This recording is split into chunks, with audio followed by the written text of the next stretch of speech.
Сайн байцгаана та бүхэндээ энэ өдрийн мэндийг хүргэе намайг Ука Төмөр гэдэг.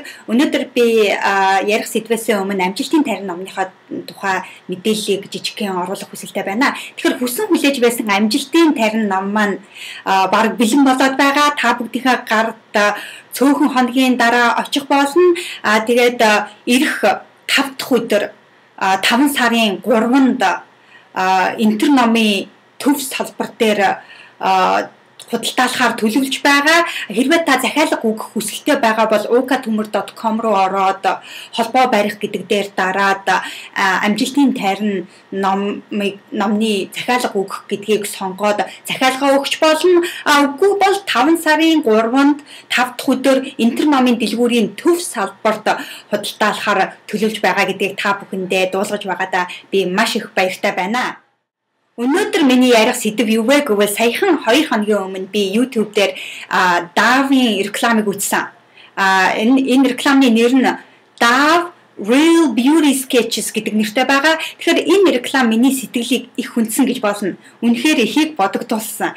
Тийм учраас би өнөөдөр энэ тухай тантай хуваалцах хүсэлтэй байна. Энэ реклам юуны тухай вэ гэвэл бид өөрсдийгөө ямар нүдээр хардаг вэ те? Бусад биднийг ямар нүдээр хардаг вэ гэдгийг маш тодорхой үзүүлсэн байгаа юм. Товчхон хэлэхэд өрөөний нэг талд FBI-д ажилладаг зураач залуу суусан байгаа. Харин өрөөний нөгөө талд нэгэн эмэгтэй орж ирнэ.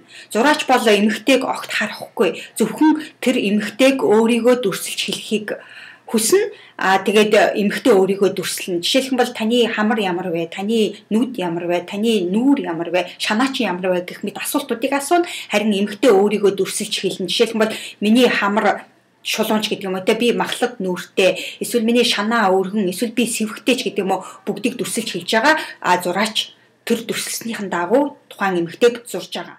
Ингээд зурж дуусны дараа эмэгтэй өрөөнөөс гарна, харин тэр эмэгтэй оронд өөр нэгэн эмэгтэй орж ирнэ. Тэр эмэгтэй өмнөх эмэгтэйтэй цуг нэг өрөөнд сууж байсан. Харин зураач тэр эмэгтэйгээс таны өмнө таарсан эмэгтэйг дүрсэлнэ үү?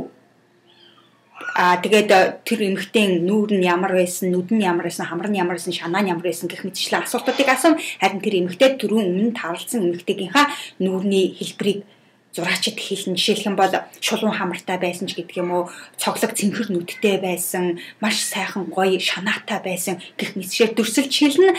Зураач тэр эмэгтэйг зурна. Ингээд зураад дуусны дараа зурсан хүүхнийг оруулж ирээд өөрийнх нь дүрслсэн зургийг өөр хүний дүрслсэн зурагтай харьцуулж үзүүлэхэд хүүхэн өөрийгөө дүрслэх үед зурсан зураг нөгөөдхөө бодвол илүү царай муутай, уйтгартай, илүү хүүхшин, тархан гэх мэт байгаа. Харин өөр хүний дүрслснээр зурсан зураг бол илүү залуухан, илүү цоглог, илүү царайлаг тийм зураг болсон байгаа юм. Тэгэхээр энэ видеог би доор оруулчихсан байгаа заавал үзээрэй найзуудаа. Тэгэхээр бид бодож байгаагаасаа илүү үзэсгэлэнтэй. Бид бодож байгаагаасаа илүү ухаантай. Бид бодож байгаагаасаа илүү хүчтэй. Бид бодож байгаагаасаа илүү мундаг, илүү зоригтой гэдгийг энэхүү видео хэлж өгч байгаамаа. Тиймээс та өнөөдөр өөрөөсөө энэ асуултуудыг асуугаарай. Та өөрийгөө ямар нүдээр хардаг вэ? Ямар нүдээр харж байна вэ?